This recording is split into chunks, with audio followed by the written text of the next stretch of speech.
આપણને મજા આવે છે તો આપણે 5000 જણને સંભળાય એટલું સાઉન્ડ આપણે શું કરવા વોલ્યુમ કરીએ?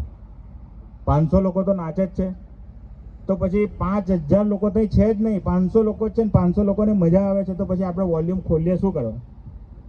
તો આપણે એ બધી વસ્તુ આ એક બે જણનું કામ નહીં, આ બધા જ કરવાનું છે. કારણ કે નુકસાન છેલ્લા દિવસે આપણને જ છે, માલિકોને જ છે. એટલે આ એક સાઉન્ડ લિમિટનો એક મુદ્દો હતો. પછી બીજું હતું કે યુટ્યુબર બેન લાઈનમાં એવું છે ને કે યુટ્યુબર એટલે તમને ફેમસ બી કરી દે, તમને પાડી બી દે. યુટ્યુબરની માં એટલી તાકાત છે કે તમને ફેમસ પણ કરે, તમને પાડી પણ દે. તો યુટ્યુબરને એક રિક્વેસ્ટ છે અમારી કે ધંધો અમારો જ બંધ થઈ જશે તો તમે પણ શું કરવાના?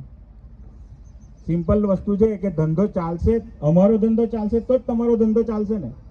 તો તમારે પણ અમને એટલો જ સપોર્ટ કરવાનો કે જેથી કરીને આવનારા સમયમાં બેન્ડના નામને, બેન્ડ માલિકને કે બેન્ડના કારીગરોને તકલીફ ના થાય.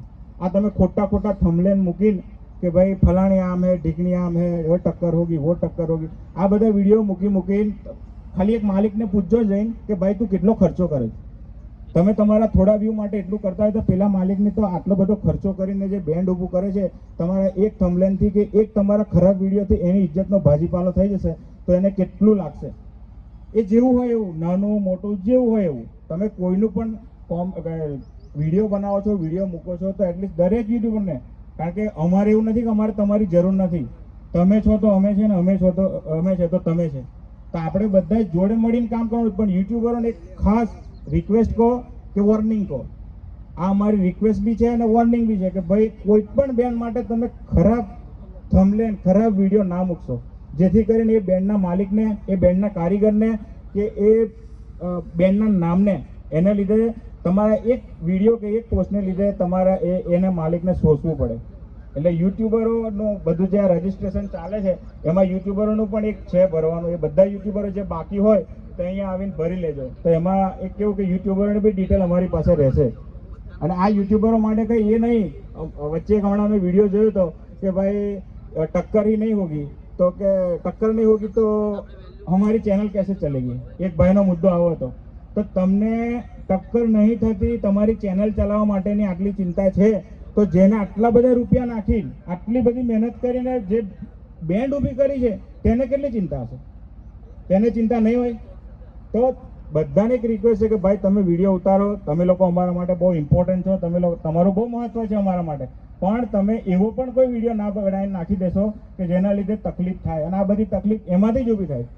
બેન્ડ માલિકોને કંઈ હોય ને, કારીગરોને કંઈ હોય ને, હામે જે વિરોધ થાય છે ને, અડધા વિરોધ યુટ્યુબર કરાવે. જો કોઈને ખોટું યુટ્યુબરને લાગ્યું હોય તો સોરી, પણ અડધા આ હકીકત છે, આ હકીકત છે કે અડધા જે વિરોધ બેન્ડો વાળાના થાય છે યુટ્યુબરથી થાય. તો તમને બધાને એક રિક્વેસ્ટ છે કે થોડા ઘણું આ બધું લાઈનમાં આવતા ટાઈમ લાગશે, તમારા વ્યૂ ઓછા થશે, પણ જે દિવસ આ બધી વસ્તુ એક લાઈનમાં ગોઠવાઈ જશે ને તો આપણને બધા માટે ઇઝી ને બધા માટે હેલું રહેશે. અને આ ધંધો એટલો મસ્ત ચાલશે કે જેની આપણને ચિંતા બી નહીં રહે. અત્યારે બહુ જ ચિંતા છે, બહુ એટલે પુષ્કળ ચિંતા છે કે સાલું શું થશે એમ, આપણી આ સાઉન્ડ લાઈનનો કે આપણી બેન્ડ લાઈનના ધંધાનું થશે શું. એટલે દરેક યુટ્યુબરને એક મેઇન અમારો જે એસોસિએશનના કોમ્પિટિશનના મુદ્દા હતા એની મહિના એક મેઇન મુદ્દો છે કે યુટ્યુબર આ વસ્તુનું ધ્યાન લે. અને જે મેઇન યુટ્યુબરો છે, મોટા યુટ્યુબરો, તમે બી તમારું એક ગ્રુપ હશે જ, પણ બનાવો. એમાં તમે લોકો બી તમારા થોડા નીતિ નિયમો નક્કી કરો કે ભાઈ આપણે કોઈ એવા વિડીયો, કોઈ એવા ફાલતુ એ ના કરીએ કે જેનાથી બેન્ડ માલિકને કે આ બધાને પ્રશ્ન ઊભા થાય. કારણ કે તમે એવું વિચારશો કે આ વિડીયો ખાલી બેન્ડના જે લગતા વળગતા લોકો છે તે જ જોવે, ના, એ તમે ભૂલી જ જજો. કારણ કે આ વિડીયો સરકારી અધિકારીઓ પણ જોવે છે. એ અધિકારીઓ જોશે ને પછી આપણા પર કંઈક ભવિષ્યમાં કંઈક ના લેવાની એક્શન લેશે ને તો આપણે બધાએ ઘરે બેસવાનો વારો આવશે. એટલે આપણે સરકારને પણ જે કંઈ કાયદા કાનૂનના સુપ્રીમ કોર્ટના ને બધા આવ્યા છે, આપણે એને પણ એટલું સન્માન આપવાનું જ છે. અને આપણે આપીએ જ છે, નહીં આપતા એવું નહીં, પણ અમુક જગ્યાએ આપણા સમાજના નીતિ નિયમોથી પણ આપણે બંધાયેલા છે. માન લો કે અત્યારે એક નિયમ છે કે ભાઈ આપણે બેન્ડ આટલા વાગે આપણે 10 કે 11 વાગે બંધ કરવાની, તો આપણે તો ટ્રાય કરીએ જ છે બંધ કરવાનો, પણ સમાજના આપણા એવા નીતિ નિયમો છે કે ભાઈ આપણે બેન્ડ 10 વાગે ચાલુ થાય છે, કોઈની વહેલી ચાલુ થાય છે, કોઈની મોડી ચાલુ થાય, તો એ આપણે એવા નીતિ નિયમોથી બંધાયેલા છે. પણ એ બી આપણે સરકારને કે આપણે કલેક્ટરશ્રીને કે આપણા જે લાગતા વળગતા અધિકારીઓ છે એમને આપણે રિક્વેસ્ટ કરશું તો એનું સમાધાન થશે. પણ એ બધું ક્યારે થશે? જ્યારે આપણે કમ્પ્લીટ કોઈ ફરિયાદ વગર યુટ્યુબર એમનું કામ કરશે, બેન્ડ માલિકો એમનું કામ કરશે. આ કોમ્પિટિશનો નહીં થાય, કારણ કે જે અંદર જાય છે ને એમને ખબર છે કે શું વાત થાય છે. બહારથી તો બધું કેવું હેલું છે કે સાલું આ તો બધી વાતો છે, આ છે, પણ અંદર જાય ને તો એક જ વાત કરે, ભાઈ યુનિયન છે, તમે ના કરવાના આ બધું. આટલા આપણા વિડીયો આપણી પાસે, એમને પ્રૂફ લેવાની જરૂર નહીં. આપણે શું કરીએ, આપણા વિડીયો એ લોકો પાસે હોય જ છે ને બતાવી દે. તો આપણે દરેક માણસ પોતપોતાના બેન્ડની પોતપોતાની, એવું નહીં બેન્ડ માલિક એકલો, કલાકાર પણ એટલી કાળજી લે. ચલો બેન્ડ માલિક અમુક જગ્યાએ નથી પહોંચી વળતો, તો કલાકાર 2-3 કલાકાર તો બેન્ડમાં મેન હોય, તે લોકો કહી શકે કે ભાઈ મારે કોમ્પિટિશન નથી લેવી. એટલું તો કલાકારને બી રાઈટ છે, કારણ કે બેન્ડ બંધ થશે તો કલાકારી બી બંધ જ થઈ જવાની. એટલે દરેક કલાકારને, દરેક યુટ્યુબરને, દરેક બેન્ડ માલિકને એક બહુ એટલે બહુ જ, કારણ કે હજુ ઘણા ખરાને નથી ખબર કે શું થવાનું, પણ અમને ખબર છે શું થવાનું. ભવિષ્ય અમે જોયું છે કે શું થવાનું છે આવતા સમયમાં. તો બધાને જેવી રિક્વેસ્ટ છે, હું મારી બેન્ડની પ્રોમિસ આપું છું કે હું કોઈની જોડે કોમ્પિટિશન કરું નહીં.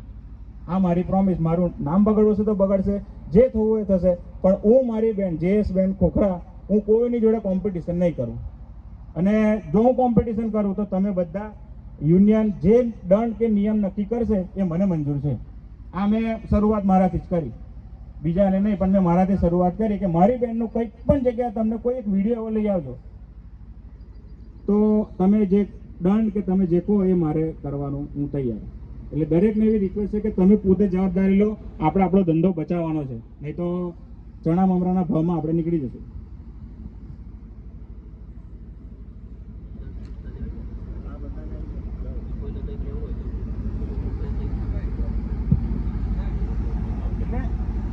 ઘણા મુદ્દા હજુ છે એવા, પણ અત્યારે એ મુદ્દા પર આપણે જઈશું ને તો આ મિટિંગનો કોઈ મતલબ જ નહીં રહે.